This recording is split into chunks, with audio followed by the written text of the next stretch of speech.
And like everything else, you all intermingled. Just word got round. Hey, what are you doing? Well, we've just lost our drummer. Oh, well, I know a drummer. Blah, blah, blah, blah, blah.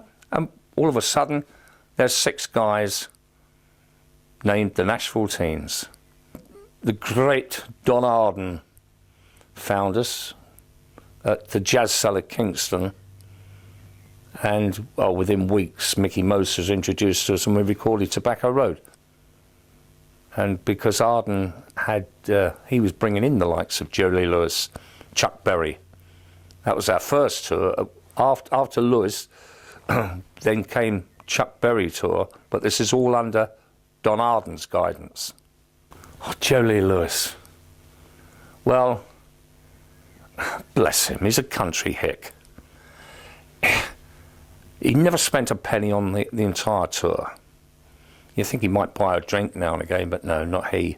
There's a wonderful story. We're at revolving stages. You don't get those nowadays. And they were around, and there's one in Manchester. So he said, hey, what happens here? I said, right, Jerry, we're now at the back, setting the gear up. I said, it's going to be a problem here. Why? The piano's on the left. Yeah, that's the way you like it. Yeah, but when he gets around there, it's going to be on the right. No, Jerry, it's on the left and it stays on the left. Cecile, which is his cohort, what do you reckon? He said, nope, it's going to be on the right when it gets around there. We had to drag out the electrician, get him, said, right, follow your piano. We followed round the door, we're now in the auditorium. Look, it's on the left. Huh. And that was the end of that. You know, he just couldn't handle that at all. The brain just would not pick that up. And Chuck Berry would only do his allotted time. And Patrick Meehan Sr., now Patrick Meehan Jr. eventually ended up managing Black Sabbath, but Patrick Meehan Sr. was on tour with us. And Berry would come off and said, hey, they want an encore.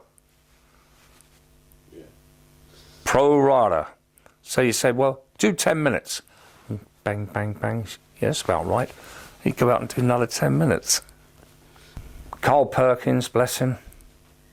There's some tracks of the Teens backing him up as well on Decca Records somewhere. He was a nice guy. But he was on the Chuck Berry tour. And you'd go by coach. Everything was by coach. Overnight, from one gig to the other, and you sleep on the coach, blah, blah, blah. Well, Berry took one look at the coach and said, I'm having the back seat, because that was a bench. Perkins said, that's about right, boy, because I ain't having him up the front with me. He said, I'm a Southern boy. And he was bringing that. I said, you can't do that here. This is not down south. You're in England. So I don't give a damn. And that was it. But Berry didn't mind. He was at the back with Attard and Jemima, the other two. That was a grand tour. The package tours were there. And we'd record at Tobacco Road by the second tour. We did 3 package tours in '64. And went to Kingsway Studios with this guy called Mickey Mose that Mr. Arden had introduced us to, and recorded Tobacco Road. We went in with 3 tracks. Parchment Farm, sitting down here on Parchment Farm.